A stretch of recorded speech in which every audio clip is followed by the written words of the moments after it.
Vite.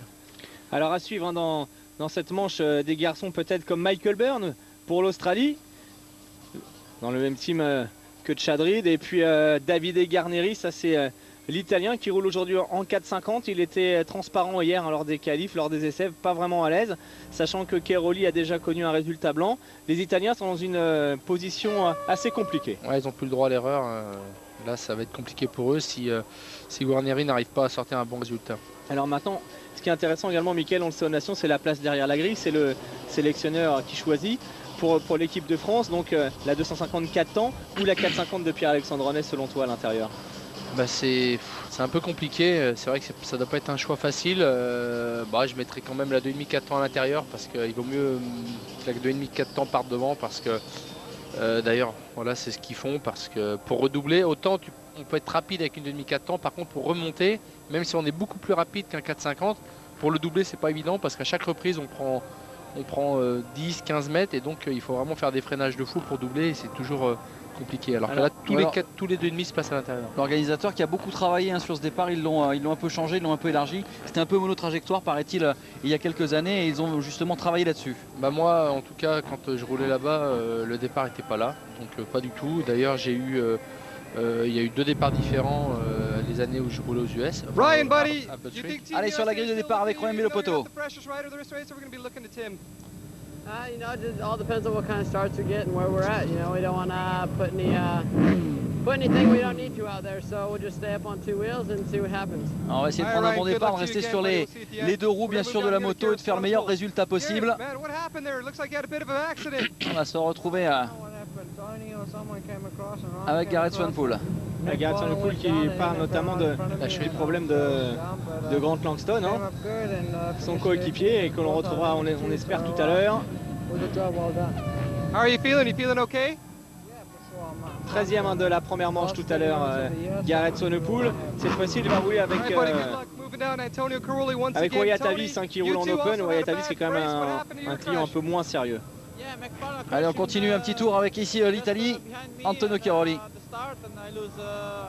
Cairoli qui a loupé, qui a perdu du temps au départ avec la chute de Carmichael, qui est bien revenu par la suite. Et puis cette chute, il a cassé son frein avant, c'est devenu beaucoup plus compliqué pour lui.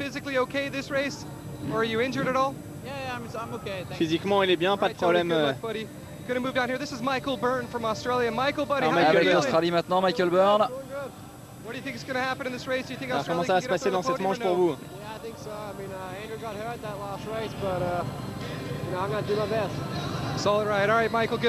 Apparemment, Andrew McFarlane est blessé, d'après ce qu'il disait. Donc on ne sait pas s'il va être là. Ouais, donc ça veut dire que les... Là voici donc cette grille avec les États-Unis, Afrique du Sud, bien sûr, Villopoto, Swanepoel, Cairoli, McFarlane, Van Orbeek, Slegel, Goncalves, Nico Aubin.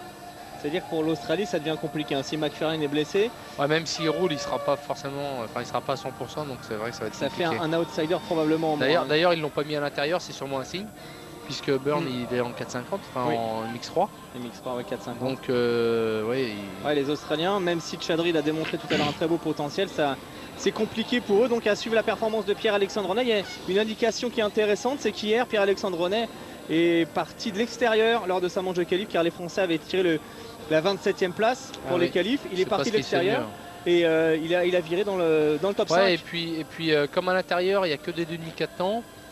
Bon bah là, on sait qu'on même en partant de l'extérieur, si on part bien avec une 4,50, enfin même une 4,80 même, puisqu'ils roulent avec des... Ouais, ils choisissent. Ils peuvent choisir, mais bon, sur un terrain comme ça, c'est pas plus mal d'avoir une grosse. Et donc s'ils partent bien, s'ils sortent bien de la grille, c'est clair qu'en virant large au bout, ça peut le faire. Vous avez vu quand même ce tissu humain, cette marée humaine, le public présent. Allez. Ça fait quand même plaisir de voir tout ça. On va se retrouver sous les chronomètres bien sûr. 15 secondes du départ maintenant. Allez, la deuxième manche. MX2 Open assure également la performance de Ken De Dyker qui était rapide hier. Le futur officiel Suzuki. 15 secondes, il faut rester concentré. Et puis il faudra suivre aussi l'Espagne bien sûr, 3e pour l'instant avec Lozano. C'est parti avec Villopoto qui est une nouvelle fois sorti comme un boulet de canon. Il va quasiment réussir le all shot. René est pas mal à l'extérieur. Ouais, Pierre-Alexandre Renet effectivement. On va essayer de voir où se trouve Cairoli. Qui se passe bien. Où se trouve Aubin. Une petite chute au milieu là. Une chute impliquant plusieurs pilotes. Je crois que René est pas mal du tout. Alors Villopoto en tête. Michael Byrne. C'est là René. Et Il est 6 ou peut-être 7. Keroli en deuxième position. Ouais, il y a Michael Byrne qui est bien parti également. René est 6 ou 7. Allez, regardez. Ouais, Tim c'est Ferry, bien, Tim Ferry. Tim Ferry en Un coup de difficulté. théâtre pour les États-Unis. Hey. Ah, par 2 fois les États-Unis qui ratent le renvolé. Alors On là, n'a Tim pas vu Ferry. Nico Aubin par contre. Non, Tim Ferry. Mais je crois que René doit être 6 ou 7. Tim Ferry, ça risque quand même d'être plus compliqué pour revenir par rapport à Carmichael de tout à l'heure. Mais il est là, Nico Aubin. Il est Ouais, super bien je parti. crois bien qu'ils sont, ils sont roue en roue, les deux Français. Allez, Voilà, Villopoto ils sont- Keroli, ça peut être un sacré 5, spectacle. 2 Diker derrière. 5 Aubin, et 6 je crois. 5 ou 6 et 6e, 7. René 6 et 7e. Aubin. Voilà, 6 et 7. Ça, c'est c'est bien. le tir groupé idéal. On Hein. peut pas Allez. faire mieux là. C'est parfait. En tête, Ryan Villopoto. Attention pour les US, car derrière, Tim Ferry est parti à la faute. Allez, on croise les doigts. Keroli est là. Et attention, Keroli va cette fois-ci. Là, c'est tout la donner, dernière, hein. voilà, c'est la dernière DDR, donc il va vraiment faire le maximum pour Et baisser Keroli, le contact. on Ouais, puis attendait Keroli, le il a une duel. manche de moins hein, dans les pattes quand même. Hein, donc ça risque d'être intéressant, même si évidemment Villopoto, mais je c'est ne vais surtout- rien lâcher. Ce qui est surtout intéressant, c'est ça, c'est le champion du monde, Voilà. MX2, face au number 1 américain en outdoor depuis 2 Ouais, et saisons. puis Villopoto va le voir, va l'avoir dans sa roue, donc ça va pas être pareil là. Il va pas être tout seul comme tout à l'heure, il était assez isolé, mais là il va On l'a sûrement s'énerver un petit peu. Oh, les virages. D'ailleurs, il attaque. Hein, Villopoto qui attaque. D'ailleurs, on l'a vu hein, dans la descente là-haut, il met un petit coup de gaz, il a pris le tout petit double que Keroli n'a pas réussi. Mais bon, quand on voit déjà le large, enfin il a déjà Oh, pris au moins l'attaque, 3 secondes l'attaque. en demi-tour, ça va être compliqué quand même pour Keroli. Regardez cette attaque de Villopoto, voilà, c'est dans- impressionnant. C'est dans tous ces petits enchaînements là, les tables qui se suivent. La relance de la Kawasaki absolument Il y a incroyable. des dixièmes de seconde partout sur ces. Alors, deux Diker bien partis, hein. Michael Byrne. Oh bah là, Tommy mais il est plus Sierra, là, Keroli. Keroli, il est plus là. Je l'ai pas revu. Alors attendez, voir. De Diker, c'est De Diker qui est en Ouais, deux Diker, il est deuxième là. position. J'ai pas vu Keroli. Troisième place, c'est Michael l'instant, Byrne pour Keroli. l'Australie. Pour l'instant, Keroli est toujours. Ouais, voilà. un drapeau jaune. Alors, qu'est-ce qui s'est passé? Ah ça c'est la chute du départ, je pense. Oui, c'est toujours Ouais, la avec chute du Un départ. pilote qui avait l'air blessé, effectivement. Le pilote KTM qui était pas très bien. Ah, je pense que Keroli est quand même toujours là. Hein. Ah je l'ai pas vu passer moi. Allez, Ken de Diker.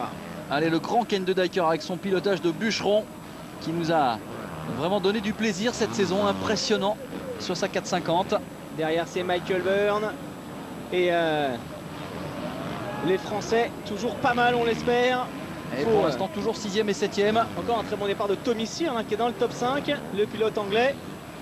Et mine de rien, les Anglais ils peuvent vraiment regretter Ouais, la blessure de c'est clair. Noble car ils avaient un bon coup à jouer. Car Sierra est dans un grand jour. Tout à l'heure, Mackenzie a bien roulé également.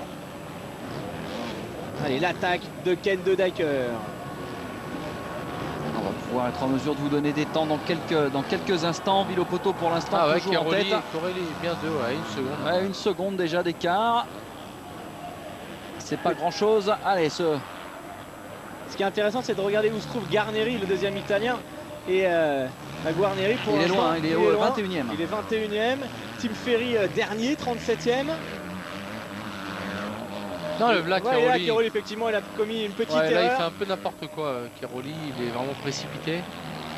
Alors, Antonio Keroli. Ah, il a dû partir à la faute. Keroli qui est en 5e Et c'est position pas maintenant. Pierre-Alexandre Renet qui est derrière. Michael qui est là avec Voilà, il la est là. numéro 15, Ah, c'est bien. Pierre-Alexandre Renet. Ah il est bien, il est bien. Il est bien. Faut prendre le rythme. Ah, s'il Emmener. roule comme il a roulé à Ernée et à la Capelle en élite, c'est clair qu'il a vraiment une bonne carte à jouer. Hein. Il est rapide, il a un bon physique et puis il a une grosse technique. Donc, et Attention. Nico est juste derrière. Ouais, Ouais, c'est Nico bien. est derrière, il va Et tomber là Keroli sur qui Keroli. arrête Hein. encore. Eh ouais, Keroli en difficulté. Attention. Attention aussi, la France prenait la tête. Après cette deuxième manche, c'est possible. Keroli C'est tout à fait possible. Ah, moi je trouve que Keroli c'est vraiment dommage, il a voulu trop en faire et du coup on n'aura pas Ouais. l'occasion de le voir essayer À de son battre vrai avec niveau. Villopoto, c'est dommage. Ah, c'était pourtant bien parti. On n'a pas vu la faute, hein, elle n'a pas été Mais là il filmée. était mais vraiment en sur-régime. là. Je pensais qu'il était un poil au-dessus de ses capacités. C'est dommage parce que pour un Il y a champion peut-être du il y monde a quand peut-être même. un problème mécanique, hein, cela Ouais dit. mais bon il a chuté une ou deux fois, il était peut-être trop au contact. Et pour un pilote qui est champion du monde qui a quand même maintenant pas mal d'expérience, c'est un petit peu dommage. Alors quand même il y a des choses importantes hein. Avec l'Australie sûrement out car McFerrin n'est pas là, avec l'Italie en grande difficulté, avec les États-Unis et Tim Ferry qui est assez loin. Ça se complique, il se passe des choses vraiment très intéressantes et dans tout ça Il a la roue qui est voilée. Ouais. Qui en tire un maximum de profit, c'est bien sûr les Français. Ryan Villopoto en tête de cette seconde manche. Peut-être le doublé pour lui. Et pour l'instant, Tim 10 Ferry. secondes d'avance déjà sur De Decker. En 2 tours, ça fait une bonne moyenne. Ça fait une moyenne sympa. Tim Ferry 32e pour l'instant au classement. René 5e, 6e au bain. Gareth Swanepoel derrière. Martin Barr. Campano pour l'Espagne en 9e position. C'est pas mal, hein, il tient bien son rang. Faudrait regarder où se trouve l'autre Espagnol, Lozano, qui va devoir se battre hein, pour aller chercher un résultat correct. Et pour l'instant, le meilleur temps. Au départ tout à l'heure. Le meilleur temps au tour 2,09. 23e pour Vino Poto. Ferry 21e et De Decker. Regardez ce bon Ken De Decker qui attaque. Qui roule pas. Enfin, on a vu mieux. Hein. Alors, il a l'air d'être un peu aussi tendu parce qu'il roule pas comme on l'a pu le voir en Grand Prix. On va voir s'il fait des signes à ses amis belges. Hein, c'est sa grande spécialité. On le voit régulièrement pendant les Grands Prix. Sur les sauts, il fait des petits coucous à tout le monde. Il veut emmener tout le monde. Ça, c'est un style de pilotage qu'adore Pascal Loret. Parce que si Vino Poto a 10 secondes d'avance sur De Decker en a bien 10 aussi derrière. Ouais, sur Michael Byrne. Et là, Pierre-Alexandre René qui reste le contact. Effectivement, Tommy Searle qui est dans le coup. Il est même un petit peu. Ça peut remonter pour les Français. Il gêne presque un peu Nico, mais bon, c'est pas grave. Allez, c'est bien, ils vont revenir tous les deux. Les voilà, les deux Normands, Pierre-Alexandre René, Nicolas Aubin. Ah, c'est clair. 5e et 6e. Hein. La Normandie est à l'honneur aujourd'hui. Hein. Il faudrait que Nico, à la limite, il passe, ça serait mieux parce que. Allez, il va peut-être passer justement. Le plus important, c'est le résultat du MX2, je pense. Maintenant, on espère qu'il ne va pas y avoir de problème mécanique. Hein. Et regardez Pierre-Alexandre René en train de revenir peut-être sur Michael Byrne devant ses Tommy Searle en difficulté. Il peut passer les deux, c'est clair qu'il a... Allez, les Français en train de réussir un gros coup dans cette deuxième manche. Il faut croiser les doigts, comment ça se passe. Les Américains Attention, sont... encore un drapeau jaune, c'est toujours la chute de tout à l'heure. Ouais. Oui. Est-ce que les Américains sont panotés via la radio ou c'est un panotage classique? Ah non, je crois que c'est interdit. Hein. Non, c'est panotage classique. À l'ancienne. Ouais. Tommy Searle mis sous pression par Michael Byrne. Le duo français Pierre-Alexandre René, Nicolas Aubin. Je me demande si Nico n'est pas passé d'ailleurs. Non, toujours pas. Il est là. Et puis derrière, c'est Gareth Swanepoel derrière. Là, c'est un peu le problème, c'est que Nico, il n'arrive pas à trouver l'ouverture. Et du coup, il a la pression maintenant, Swanepoel. Ouais, Swanepoel qui peut être dangereux hein, sur cette manche. Disons qu'il ne faudrait pas qu'il aille au contact et aller faire chuter Nico, ça pourrait leur faire perdre de gros. Il faut en tout cas jouer le tir groupé, là c'est clair. Swanepoel qui attaque bien derrière Nicolas Aubin. Tim Ferry 21e seulement. De Decker a déjà pris 12 secondes 4. Alors qu'il reste 22 minutes plus de tours. On espère le retrouver, Ken De Decker. Parce que je comprends pas que la plupart des pilotes, enfin je veux dire, le triple en descente, Vino Poto le saute à chaque tour. Et il n'y a aucun pilote derrière qui passe. Il y a Carmichael qui le prenait aussi tout à l'heure, mais... Ouais, mais bon, il n'y a pas de... Enfin, je veux dire, c'est pas une grosse difficulté. Mais regardez les écarts, hein, Michael. De Decker qui roule quand même en 2,12. Hein, c'est une belle performance par rapport au reste du plateau. C'est son meilleur temps en course. Ensuite, elle est loin d'être terminée cette manche. Regardez comme c'est serré. Tommy Searle, Michael Byrne, Pierre-Alexandre René. Et derrière, c'est passé pour Gareth Swanepoel sur Nicolas Aubin. Et Swanepoel qui enchaîne quasiment sur Pierre-Alexandre René. Mais Gareth Swanepoel, il n'est pas très dangereux hein, pour le classement. À la limite, il faut plutôt, d'un point de vue de la stratégie, laisser faire Swanepoel, faire sa vie et aller au bout de l'aventure comme ça. Maintenant, ça serait bien, ça serait quand même bien de revenir. Si on va chercher encore 2 top 10 dans cette seconde manche, on serait pas mal. On serait pas mal du tout. Ça serait bien. D'autant qu'on a encore 7 pour celle à venir dans la dernière manche, qui est capable d'aller chercher un gros résultat. On croise les doigts, mais ces nations sont bien parties pour le clan français. Pour la Belgique, De Decker, deuxième. Petit coup d'œil sur Jérémy Van Orenbeek, il occupe la 15e place. Il faudrait actuellement. vraiment que René passe tout de suite parce que moi je pense qu'il est plus rapide que Byrne. Mais il n'arrive pas à trouver l'ouverture, il reste derrière là et... Tommy Searle, Michael Byrne, Pierre-Alexandre René, Swanepoel et Nicolas Aubin qui a légèrement décroché. Il faut se méfier quand même car derrière il y a Martin Barr, Campano, Wyatt Avis. Bon, Searle qui est quand même un poil plus rapide, hein. Ça roule en 2,18 du côté du pilote anglais. René actuellement en 2,20. Et les Australiens, finalement, Byrne est bien placé. Et puis Wyatt Avis en train de sortir une manche correcte. Hein. Il est 10e actuellement, on pensait que ce serait le maillon faible. Avec la deuxième place de Reed tout à l'heure. Si Byrne et Avis terminent dans le top 10 de cette deuxième manche, ils redeviennent pas mal, les pilotes australiens. Allez, ça enchaîne avec une piste qui doit évidemment devenir de plus en plus compliquée. Hein. On a vu tout à l'heure le gros enchaînement de pif-paf. Là, les ornières se creusent. Ça remonte derrière en plus. Donc, ouais, ça revient. Il faudrait vraiment qu'ils arrivent à trouver l'ouverture Allez, sur Searle Byrne. qui passe en 3e position. Byrne, il a pas un gros rythme, hein, les chronos sont pas super, donc. Il est en 2,18 Byrne. Mais bon, il faut comme René Aubin, c'est à peu près dans les mêmes eaux. Ouais, mais je pense que tu as raison, Mickaël. Pierre-Alexandre, il semble un peu mieux que Michael Byrne. Et le problème, c'est qu'il faudrait vraiment qu'il tente des traces à droite, à gauche. Alors, Tim Ferry vient de rentrer dans les 20, il est 17e actuellement, le pilote américain. Ça, Nico qui lâche un peu, là, important. c'est bizarre. Allez, Nicolas Aubin, faut se reprendre. Ce serait dommage de gâcher ce bon départ. Faut tenir le choc. Alors, on vous le rappelle, il fait très chaud aujourd'hui. Ah, puis la manche. Les manches pour les mix 2 s'enchaînent. Hein. Ouais, il y a eu une petite demi-heure, allez, 3 quarts d'heure de repos ouais, seulement. Hein. C'est pas facile. Ouais, d'autant que la manche était belle et alors ils Martin se sont Barr, donnés, les garçons. Martin Barr, Carlos Campano, tout ça, ça va beaucoup moins vite normalement que Nicolas Aubin. Et pourtant, l'Espagnol et le pilote irlandais sont derrière, pas loin, en train de revenir sur le tricolore. Allez, il faut bien s'arracher. Jusqu'au bout, il est complètement décroché. Ouais, je me demande si René a pas attaqué Michael Byrne là-haut. Avec ce gros double en montée. Ouais, Nico Aubin qui perd une place hein, au profit de Gareth Swanepoel. 7e pour le moment. Je pense que là, Aubin, il est en train de faire un ou deux tours. Il essaie de récupérer. Je sais pas, c'est peut-être parti un peu vite. Donc, Tim Ferry qui continue sa remontée, il est 15e actuellement. 15e place pour le pilote américain Ryan Villopoto. Ne vous inquiétez pas pour lui, il est toujours devant, tranquille, avec un meilleur chrono en 2:09.606. Et c'est son dernier tour, donc c'est vous dire si le garçon est vite. Donc ça va. C'est d'ailleurs quasiment le meilleur temps. Bah, c'est le meilleur temps. D'ailleurs, il a fait quand même un 2:9. Ouais, ça fait contre un 2:18 de Diker, donc il y a eu 9 secondes sur un tour là. Je sais pas pourquoi. Ouais, le Diker il a sûrement commis une petite erreur. Le Diker il est régulier, hein, 2:17. Ouais, mais derrière il y a 2:17, c'est quand même impressionnant parce que Tommy Searle quand même qui est vice-champion du monde hein, cette année. Tommy Searle, ouais, vice. Ah, attention, une chute. Il y a quand même une grosse chute avec un pilote qui est 8 secondes au milieu de la piste. Gareth Swanepoel, le pilote sud-africain qui a chuté, ça va faire gagner une place à... Ah, il s'est mis un gros coup dans la cuisse ou peut-être dans l'aine. Ça fait super mal. En espérant donc que ce soit pas plus grave que ça. Pour l'Afrique du Sud, ça devient très compliqué dans ces nations. Du coup, Nico Aubin récupère la 6e place.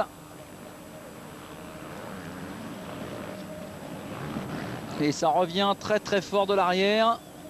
Ouais, Tommy Searle 3e hein, toujours. Alors ce qui est quand même assez énorme, c'est les écarts. Ah, moi là je comprends même pas là.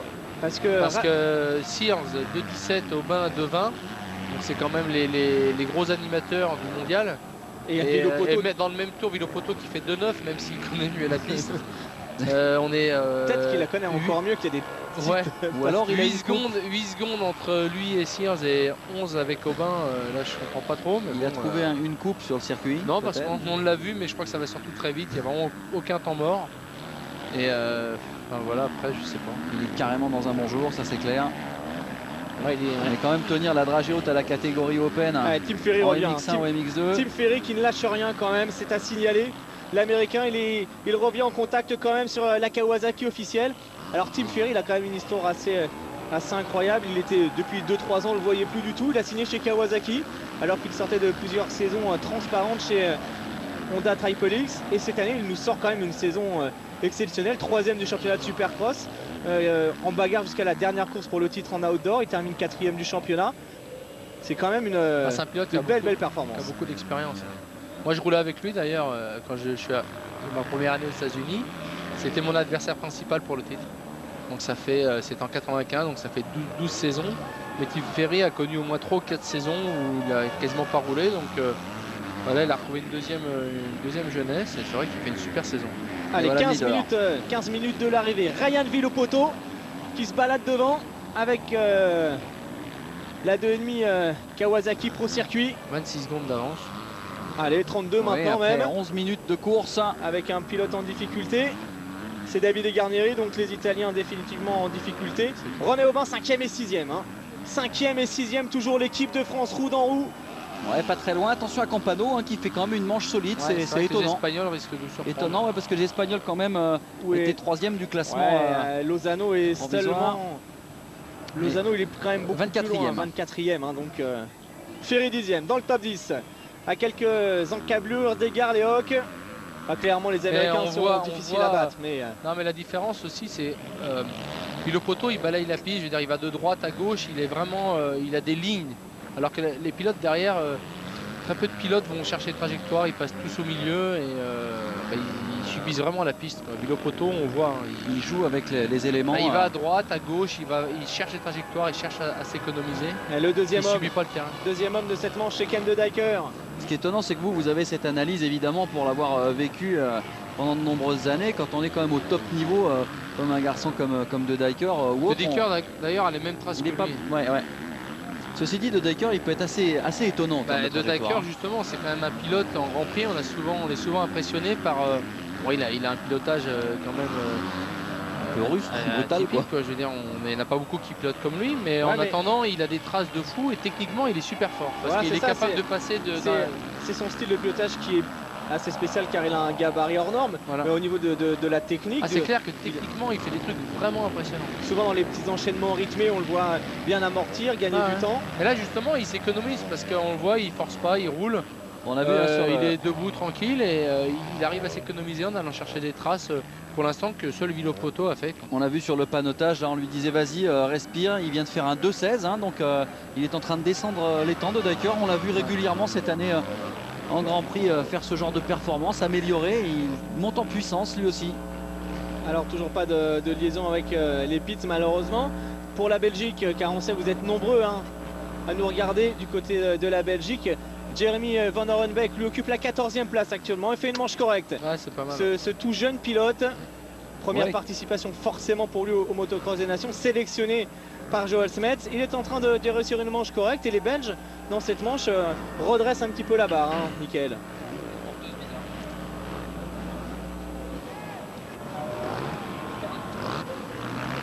C'est vrai que là les Belges ils se rattrapent un peu. Ça sera peut-être limite pour le podium, mais bon, avec une belle dernière manche, ils peuvent revenir sur le podium. Alors, parce que de Dyker et Ramon peuvent faire une belle finale. Pour info, les garçons, temps au tour sont en train un petit peu de baisser du côté de Villopoto. On roule en 2.13 maintenant, 2.16 pour de Dyker. Derrière, ça remonte. Tommy Searle 2.18, Burn 2.18 et nos deux Français. Du grand Tommy Searle hein, quand même. Il a chuté en 19. Bloc passé par Reed tout à l'heure alors qu'il était dans le top 3. À nouveau 3e de cette manche. Et bien installé à cette 3e place. Il était 2 avant de se faire bloc passé. Il est encore bien. Tim Ferry en 10e position. Tim Ferry qui revient bien. Pour l'instant, ça serait le moins bon résultat de l'équipe US. Une 10e place, mais il va encore gagner du terrain forcément. Tim Ferry car devant avec Eigar Leok, Martin Barr, Carlos Campano. Tout ça, c'est quand même à la portée du pilote officiel Kawasaki. Tim Ferry il peut se rapprocher du top 5. C'est dingue quand on voit la différence entre Sears et Villopoto. C'est juste une question de rythme. Sears roule bien, mais il y a quand même un rythme. Il y a moins d'engagement. Voilà, il y a moins ça freine un peu plus tôt, ça amortit un peu moins. C'est tout mis bout à bout, c'est là que les secondes elles sont. C'est surtout dans l'enchaînement des c'est l'enchaînement global de tout, quoi. La petite bosse, le changement de trajectoire. C'est vrai que Villopoto sur une manche de cross, on a l'impression qu'il pilote à la manière d'un SX. Voilà, ça enchaîne, clac, vraiment avec beaucoup de. Il y a du rythme, il n'y a aucun temps mort, il n'y a pas de répit. Et ça, c'est vraiment des scénarios qu'ils reproduisent à l'entraînement. Non, mais bon, en même temps, ils sont pas beaucoup à rouler comme ça aussi. Il y a Carmichael, il y a Villopoto, et puis bon, déjà, il y a Stewart évidemment. Mais bon, après, que ce soit Ferry. Même Langston, c'est un peu plus, c'est un petit peu plus dans le rythme que des Européens. Villopoto, c'est quand même un nouveau phénomène. Villopoto, je pense que c'est un peu le prochain Carmichael ou Stewart. De toute façon, quand on voit comment il roule en SX. D'ailleurs, ce qui est assez intéressant, c'est quand on regarde le début de carrière de Ricky. Il avait, au bout de 2 ans, en 125, Carmichael, il avait gagné 3 titres. La première année, un titre outdoor. L'année suivante, il avait réussi le doublé Supercross outdoor. Exactement le même schéma que Villopoto, qui a gagné la outdoor l'année dernière et qui cette année a réussi le doublé. Puis je pense que Villopoto, quand il va commencer à gagner, à passer en 4,50, je pense que Stewart, il mettra pas de temps il va pas rester bien longtemps à s'arrêter. Et du coup, là, avec Villopoto, je pense que les Ricains sont repartis pour 5 ans de domination. On en prend pour un moment là, ouais. Alors Tim Ferry vient de gagner une place. Toujours Pierre-Alexandre Renet, 5e de cette seconde manche. Nicolas Aubin 6e et un Nicolas Aubin sous la menace de Carlos Campano, quand même l'Espagnol, qui fait une très belle course. Et puis Pierre-Alexandre Renet qui est quand même à la bagarre avec Michael Byrne qui vient de terminer. Il lâche pas, il est là, Burn qui vient de terminer quand même dans le top 10 du championnat d'outdoor US, qui est un garçon qui est déjà monté sur les podiums de Supercross. De toute façon, on le sait, hein, le championnat US, il n'est pas plus relevé que le mondial, ça c'est sûr. Comme on disait tout de suite, il y a 3-4 pilotes, Carmichael, Stewart, Villopoto, qui sont vraiment super forts, certainement plus forts que les meilleurs européens. Mais après, derrière, oui, je pense qu'il est quasiment plus facile de faire un top 10 aux US qu'un top 10 en Grand Prix. Bon, on l'a vu, hein, c'est très compact en Grand Prix aujourd'hui, hein, quand on voit les résultats. Ouais, c'est homogène, et puis il y a les pistes qui veulent ça aussi. En Grand Prix, les pistes sont parfois, les pilotes sont beaucoup plus serrés en temps. Et des fois, on peut faire 15 et... Chute de Michael Burn, et il vient de passer. Pierre-Alexandre Renat qui vient de passer en 4e position. Ah, c'est bon pour les points. Et c'est bon pour le classement provisoire. Il va falloir évidemment que Nico Aubin lui aussi fasse l'effort pour remonter et ne pas être sous la menace de Tim Ferry. Ça serait vraiment bien. Ouais, Nico qui s'est refait un petit peu, il a repris un peu d'air sur... Alors, on le sent. Avec le team australien. Michael Burn donc, qui vient de chuter, qui vient de repartir donc. L'Australie qui a un petit coup à jouer, on le disait tout à l'heure. Très belle course de Jérémy Van Orenbeek pour les Belges. Il est 12e, le jeune pilote KTM, alors que De Decker occupe la 2e place. Ce qui ferait que le joker de la première manche, donc Van Orenbeek est 14e, 34e pardon tout à l'heure. Et bien là, ça ferait 2 bons résultats pour la Belgique, plus la 8e place de Steve Ramon. Ça la remettrait en course pour le podium. On retrouve Nicolas Aubin. Nico Aubin au guidon de la gamme qui est pas loin du tout de Michael Burn. Il est 6e, derrière Campano un peu plus loin. Ah, il faudra qu'il se mette à l'abri là, Nico Aubin, il faudrait qu'il attaque. Comme tout à l'heure, il va peut-être faire une meilleure fin de manche que le début de manche. C'est sa dernière apparition aujourd'hui. Allez Nico, faut aller chercher. Et puis on voit que derrière Campano maintenant il y a, il y a de la place. Une marge. Donc, il y a du rythme, il y a un beau style en tout cas. Regardez, on a 24 points, la France est 2e, 53 points pour l'Espagne en 3e position. Et 55 pour les Belges. J'ai l'impression que Nico il a plus de lunettes. Enfin, je sais pas si j'ai mal vu, mais assez compliqué avec ces images des États-Unis. J'ai l'impression qu'il a plus de lunettes. Non, si. Attention à Carlos Campano qui revient. Ryan Villopoto, le leader. 7 minutes 30 plus de tours. Et regardez, Pierre-Alexandre Renat qui vient de faire un 2,17. Hein, c'est bien, c'est son meilleur temps en course. Ça veut dire que tout à l'heure il sera pas mal sur la manche qui va l'opposer au MX1. Il trouve vu la physionomie de ce motocross des nations, si on en restait là, ça veut dire que l'équipe de France aurait besoin encore d'un bon résultat dans la dernière manche pour quasiment s'assurer du podium. Hein. C'est clair. Et avec les 2 pilotes, avec notamment pour ça, donc le trip dont je parlais tout à l'heure, il le fait à chaque tour, Villopoto, sans trop de problèmes.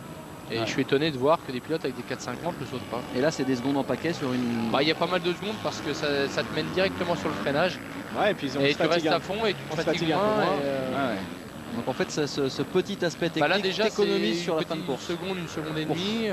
Et là, voilà là. Énorme attaque. 50 secondes d'avance pour Villopoto face à Ken De Decker. C'est quand même un extraterrestre. Hein. Aujourd'hui, Ryan Villopoto, il va s'envoyer ses 2 manches, mais les doigts dans le nez.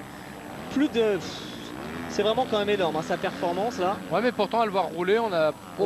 À le voir rouler, là il prend des risques ouais, encore. Mais bon, là il s'est mal engagé dans l'ornière, donc c'est pour ça. Mais je veux dire, j'ai vu certains outdoors cette année où il roulait beaucoup plus à la limite que ça.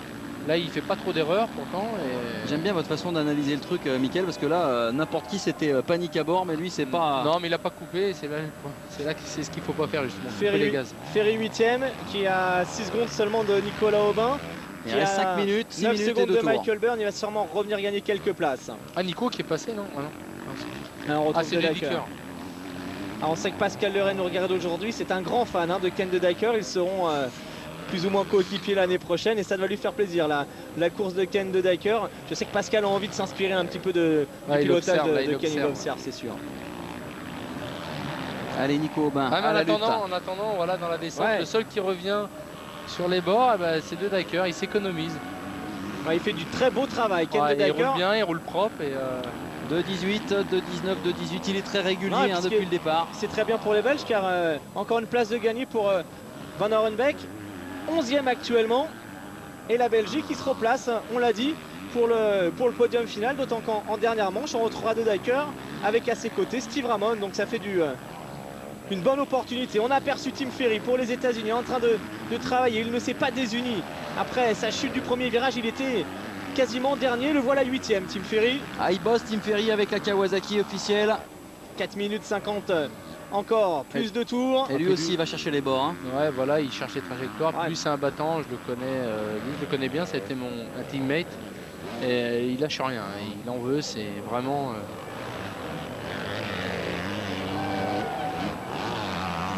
Le voilà, Tim Ferry, originaire de Floride, hein, tout comme Ricky Carmichael. Ouais, ça va beaucoup plus vite que Campano, ça, c'est pas franchement étonnant. Ouais, ça va revenir forcément. Alors pour l'Australie, Wyatt Avis a perdu du terrain, il est 15e maintenant. Michael Byrne toujours dans le top 5. Ouais, c'est simple, hein, Tim Ferry, c'est le deuxième pilote le plus rapide en piste à l'heure actuelle. 2.16, c'est le dernier chrono de Villopoto. This seems to be the 2.17. fate of Team America today. Ryan Villopoto leading and the second Alors, rider Villopoto en crashing. So how tête. is Tim gonna do it? How Ferry is qui gonna bring the revient. bike home? Ça se passe bien pour les He's US. come a long way back. There's no quit in this team. I think we can look for Tim to do as best he can to bring us back up where we need to be. I think he's making a superlative ride despite the crash in the first turn. This is what you mean for teamwork, isn't it? Absolutely. It's a team effort this weekend. Ouais, c'est un travail d'équipe, hein, tout le monde bosse. Et on apprécie le travail de Tim Ferry justement qui n'a rien lâché en début de sa chute au départ. Ouais, ça c'est aussi une marque de fabrique, hein, des pilotes US. Allez, Ouais. Campano, Ferry, bagarre pour la 7e position qui devrait être assez vite réglée. Attention à l'attaque, peut-être le gros freinage. Il a tenté le triple là, mais c'est pas passé. Attention à l'intérieur. Allez. La relance du pilote Kawasaki. Allez, 3 minutes 16, c'est bien pour l'instant. Toujours René et Aubin. La dernière manche va vraiment être difficile parce que le circuit, il est vraiment miné partout là. Il n'y a plus beaucoup de traces. Et vous avez vu les écarts en termes de points quand même. L'équipe de France 24, derrière ça passe à plus de 50 hein, pour la 3e place. Donc on est quand même vraiment dans le coup. Alors attention quand même, nous sommes dans les dernières minutes avec Ferry qui va chercher l'extérieur là-bas pour relancer. Qu'est-ce qu'elle est dure cette partie de la piste là. Ouais. Allez, Ferry à la chasse au point. Allez, un motocross des nations qui tient toutes ses promesses avec les US et une équipe de France Ah, ça va héroïque. passer, hein. Ça va passer. Ouais, ça passe sur Ah, Campano. et ça résiste pas hein, quand encore. même. Hein, Campano qui fait de la résistance. Alors Campano, on l'a pas vu de l'année. Et Le regardez, il pilote a bien vu espagnol, que... mais là, dis donc, il se donne à fond. Allez, ça passe quand même à l'extérieur pour. Je Tim crois qu'il Ferry. a lâché l'affaire, Campano. Là. C'était un petit appel un peu justement à l'américaine. Enfin, Essex là, il est arrivé sur l'eau de la bosse, il s'est servi des trous Ferry. 3-4 trous avant le haut de la bosse pour sauter directement en bas. Ça c'est vraiment très technique et c'est des choses qu'on apprend grâce au Essex aussi. C'est quoi, on profite de la On détente profite de des la moto trous, pour passer on derrière. profite des trous du freinage pour faire une petite impulsion avec un tout petit coup de gaz. Et du coup on passe par-dessus vraiment la crête de la bosse. On va moins haut et puis surtout on arrive beaucoup plus vite dans le virage d'après et on n'a pas besoin de freiner au sommet. Allez, la grosse relance à 1 minute 45 et 2 tours de la fin de cette course. Tim Ferry qui revient, Ouais, qui va bientôt être dangereux évidemment pour Nico Aubin. Mais elle a pris un peu le large, mais je ne sais pas si ça va être suffisant. Alors on va regarder les écarts, mais à mon avis ça va être quand même compliqué pour Nico Aubin. Il y a peut-être 4-5 secondes maintenant entre Presque les une deux. minute d'avance pour De Dijker, pour Villopoto. Regardez les écarts, il y a 4 secondes hein, entre Alors Ferry et que, Aubin. Aubin Byrne, il y a 2 secondes seulement. C'est quand même jouable, hein, je pense, pour Nico. Ouais, ça Moi, va je pense finir que d'une manière ou top 5, d'une top autre, 6. pour Aubin, qu'il fasse 5, 6, 7, enfin, au mieux qu'il joue la Ouais. carte de la sécurité, je pense. C'est déjà bien, donc ça suffit en tout cas, je crois, pour finir deuxième. Il n'y aura plus qu'à attendre la dernière marche. Je crois que de toute façon, la nation qui va terminer deuxième derrière les États-Unis sera quand même une nation très très forte Le voilà, aujourd'hui. Nicolas. Ça Aubin, sera regardez. la nation qui aura fait le moins d'erreurs possible, et pour l'instant, la France en fait partie. Il est là et il est pas loin de Michael Byrne, Nicolas Aubin. En fait, la France est la seule qui, pour l'instant, a eu aucune mésaventure, chute ou Croisez les doigts, les garçons. chute C'est au pas départ. fini. des bons départs dans l'ensemble. Voilà. Et puis quand même une super performance de Pierre-Alexandre René, 4e de cette manche quand même, qui roule en ce moment dans d'excellents chronos en 2.19. C'est aussi rapide que Ken De Dijker, c'est les chronos de Michael Byrne également. Ouais, puis c'est une grosse pression, hein. C'est le premier motocross des nations de Pierre-Alexandre René. Idem Ouais, pour Nicolas Aubin. Ferry qui est plus très loin maintenant de Nicolas Aubin, mais il doit être bien panoté. De toute manière, l'encadrement de l'équipe de France est là. Il a plus ses lunettes effectivement, Nicolas. Il a plus ses lunettes, il ne faut pas prendre de risques. Laisser passer Tim Ferry, c'est pas Ouais, un problème. surtout pas trop le suivre aussi quand il va doubler pour. Le voilà, Tim Ferry, il est juste derrière. Allez Nico, il faut s'accrocher, ça y est, le temps réglementaire est terminé. Nico qui, par contre, qui va pas vraiment chercher, qui cherche pas trop au niveau des traces, alors que pourtant on peut voir, il y en a beaucoup de traces, il y a moyen de s'économiser, d'aller.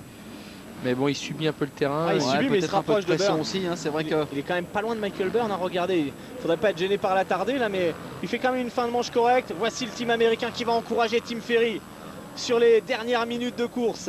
Ils sont ultra motivés, les Américains, ils l'attendaient ce MX des Nations. Ils sont en train de faire merveille chez eux. Ça fait 20 ans qu'ils l'attendent, le retour des Nations aux US. Et en tout cas, ils honorent ce retour à la maison. Ce sont les recordman du nombre de victoires aux Nations, les Américains. Et devant, pour info, Ryan Villopoto est encore l'homme le plus rapide en piste avec des temps en 2,15 sur la fin de manche. C'est vraiment lui qui est l'homme marquant. C'est dommage que Aubin a plus ses lunettes, parce qu'en fait je pense que c'est ce qui l'empêche d'aller au contact avec Byrne. On sait qu'il joue la carte de la prudence. Sans lunettes, le problème c'est qu'il ne peut pas trop aller au contact. Et pourtant, regardez, il se rapproche, il revient. Tim Ferry derrière lui aussi. Fait le forcing. Il fait des erreurs, Ferry. Allez, c'est le dernier grand rendez-vous de motocross de la saison, le motocross des Nations, peut-être un exploit pour le jeune team français engagé. Et puis des grands moments, il y en aura encore avec le Supercross de Bercy à venir, on en reparlera. Carmichael pour sa dernière course de SX, Grant Langston, Andrew Short notamment, et puis l'équipe de France. L'équipe de France des Nations sera à Bercy avec René Aubin et Sébastien Pourcel pour aller chercher de bons résultats. On espère la venue de David Villemain s'il est remis de sa blessure. On va vivre un super spectacle. Allez, j'ai peur que l'extérieur de Ferry, Michael Byrne. C'est vraiment dommage que Aubin n'a pas les lunettes parce que il pourrait évidemment aller au contact et peut-être dépasser. C'est dommage, il s'est raté là. Dépasser Byrne. Les ornières, regardez la taille des ornières là dans la descente. J'aimerais pas être à la place d'Olivier Robert à ce moment-là de la course. Il faut quand même ne pas se désunir du côté de Nicolas Aubin, car derrière il y a Campano. Ce serait bien de conserver cette 7e place. Allez, Tim Ferry qui s'est emparé du commandement de cette 6e position. Et plus 7e, que dis-je. Plus d'une minute d'avance quand même pour Ryan Villopoto sur De Dyker. De Dyker, un garçon qui a gagné des grands prix MX1 cette année. Ouais, c'est vraiment la grosse correction quand même. Ouais, mais bon, c'est le type de circuit qui veut ça. À la maison, avec un circuit à la maison, un circuit qu'on connaît, avec des enchaînements on peut voir, il y a des bosses partout, c'est vraiment très technique. Alors Antonio Cairoli qui est reparti, figurez-vous, il est 16e actuellement. Il a dû changer de roue avant puisque sa roue avant était complètement voilée. Donc il est reparti, il occupe la 16e place devant Garneri qui est 17e. Incroyable quand même cet Antonio Cairoli. Alors Tommy Searle, son objectif c'était bien sûr d'apporter de bons résultats à l'équipe d'Angleterre, mais surtout de démontrer aux Américains qu'il avait le niveau pour rapidement venir tenter sa chance aux US. C'est mission totalement accomplie pour le jeune vice-champion du monde MX2 qui est 3e de cette seconde manche. On l'a pas beaucoup vu à l'écran, mais lui aussi a fait claquer des temps sérieux dans cette manche. Il roule bien. Dommage tout à l'heure qu'il se soit fait sortir par Chad Reed. Il fait le trip d'ailleurs. Eh oui. Et il le fait tranquillement. Il le fait propre. Voilà, ce serait sympa de revoir un peu des images de Pierre-Alexandre Renet aussi. Avec la 450. Il est pas loin, on vient de le voir descendre là. Lui qui roulera sur Suzuki l'année prochaine. Ça c'est le genre de course qui devrait le mettre en confiance pour aborder le MX1 dans de bonnes dispositions. Et le grand De Dyker, le grand belge qui est en train de faire une très jolie course. Deuxième, c'est l'homme de la catégorie Open qui résiste à Ryan Villopoto. Et regardez, il est super relâché là. De Dyker qui doit être 2 fois plus grand que Villopoto à peu près. Et 2 fois plus lourd. On prend un Villopoto, on multiplie par 2 et ça fait un De Dyker en termes de gabarit. Allez, le dernier tour de cette deuxième manche. MX2 Open. Avec petit à petit un podium qui se dessine. Pour les US, on peut quasiment dire que c'est acquis. La victoire est quasiment gagnée maintenant. Et l'équipe de France qui fait un super boulot. Et les Belges qui se relancent bien car De Dyker 2. On n'oublie pas de parler du jeune Jeremy Van Orenbeek. 10e actuellement. Et puis l'Espagne, Carlos Campano est 7e. Où est passé le 3e Lozano en difficulté. Non, il est beaucoup plus loin. 25e position. Villopoto en travers qui fait plaisir aux fans américains. Il se lâche, il sait, c'est sa dernière apparition aujourd'hui à Ryan Villopoto. Il aura vraiment fait plaisir à tout le monde. Ouais, et puis mine de rien, il a gagné ses 2 manches en se baladant, en se promenant. Il peut le lever le point parce que... C'est marrant, c'est un des seuls pilotes ici qui a été chercher l'extérieur toute la manche. Pourtant ça paraît loin, mais c'est très plat. Mais ça a l'air efficace parce que 5 secondes au tour. Et Villopoto qui sera donc le probable artisan du succès US aujourd'hui, premier artisan, même, Ah, c'est plus que probable. même si Carmichael a fait une grosse manche tout à l'heure en revenant après sa chute. Villopoto, c'est la classe énorme, exceptionnelle. Et quand même, à Jean-Christophe, regardez, 2,12 pour De Dijker, c'est son meilleur temps en course. Il a vraiment fait une belle perf en termes de chrono. Ensuite, il aura été très régulier. Mais il a su faire claquer. Ouais, car derrière, hein, tous les autres, ils ont des meilleurs chronos en autour des 2,17, 2,16 pour Ferry. Je crois que Villopoto va lâcher la main sur tous les sauts. Tous les sauts du tour. Pour l'instant, ouais, il faut profiter de ces moments-là. C'est clair. Et la dernière manche, on n'aurait pas envie d'être sur la moto. Là, vu l'état du circuit, ça va être terrible. Bah, physiquement, ça va être dur, mais les trajectoires vont être assez importantes. Le meilleur temps de Carmichael tout à l'heure, c'était 2,11. Ouais. Ah non, De Dijker, il était déjà à l'aise hier. Il confirme dans cette manche. Ah, il a le temps, il peut s'arrêter. Hein, il peut saluer tous ses amis. Même quand il va pas vite, c'est beau à voir quand même. Hein. Ouais. Bah, je pense que quand il va pas vite, ça va déjà assez vite. C'est ça. Ça va déjà trop vite pour les autres. Villopoto, De Dijker, Searle, René, Ferry, Aubin, toujours 6e. Allez, Nico, il faut aussi qu'il s'accroche. Voilà l'arrivée. Sur le dernier saut. Voilà, ouais. Alors la victoire, ça va nous faire 6 points pour les US dans cette seconde manche. 5 plus 1. Et Tim Ferry qui a fait quand même du très beau travail pour les États-Unis. Remonté de la dernière place à la 5e place. Et qui conforte évidemment l'avance des États-Unis sur le reste de la planète. Un tour au 10e quasiment. Burn il prend un tour. Donc ça c'est pas la bonne nouvelle. Ah ouais, Burn qui a craqué sur la fin. Ouais. 10e place seulement pour Michael Burn. C'est dire que Nico Aubin, Campano et Martin Barr ont tous gagné une place. Et Pierre-Alexandre René qui fait quand même une magnifique manche. Ouais, vraiment. On peut saluer l'exploit. Je pense qu'il aurait signé en bas.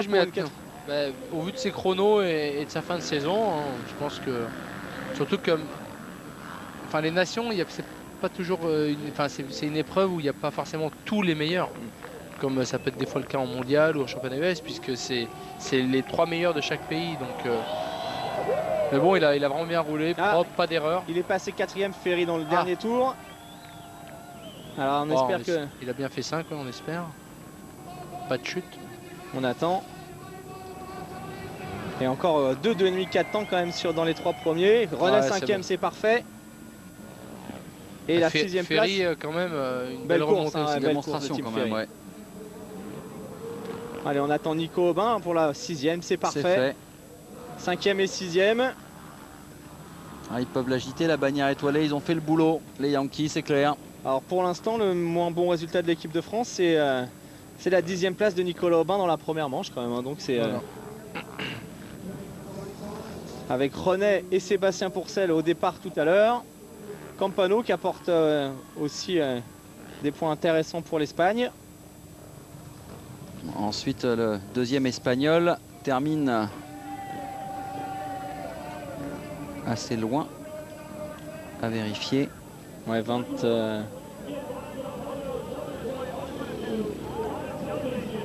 Lozano Alvaro qui termine en 25e position. Jean-Christophe, vous qui êtes le chef des comptes et des totaux. Les Italiens 14e et 15e.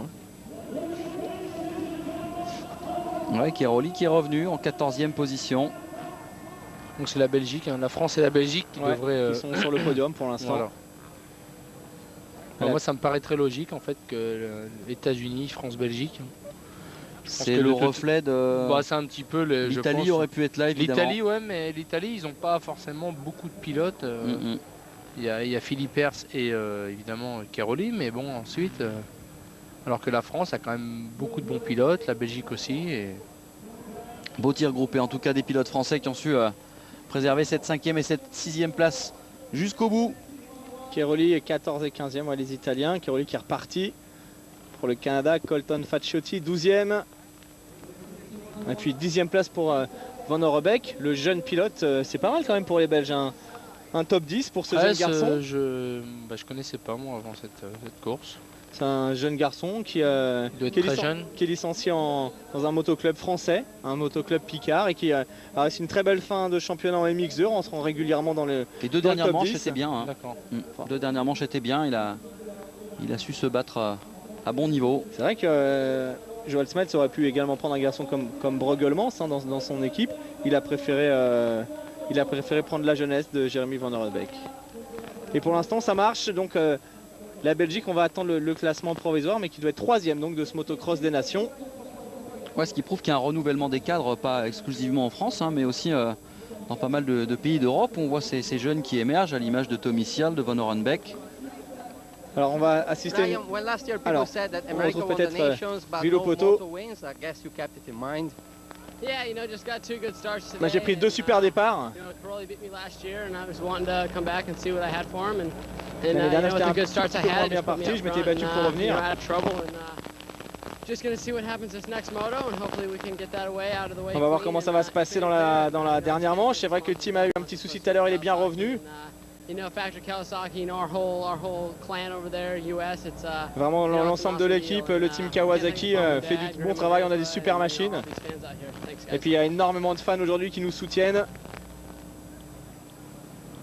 Il a quasiment quand même réussi 2 all shots face au 4,50. Ryan Villopoto, regardez. Alors petit gabarit, machine puissante, super timing au moment du tombé de la grille. Et ça donne ce genre de résultat. Ah, ça restera comme l'homme de ces nations aux États-Unis, Ryan Villopoto. Et effectivement, comme tu le disais tout à l'heure, Mickaël, on risque d'en prendre pour un petit moment avec ce garçon qui est très jeune. 3 titres américains en 2 ans. Il faut savoir qu'il y a, par exemple, cette année, il y a un seul pilote qui a réussi à le battre en Supercross. C'est Christophe Pourcel. Ouais. Allez, 2 Dykers. Meilleur résultat pour l'équipe de Belgique. Je suis bien parti.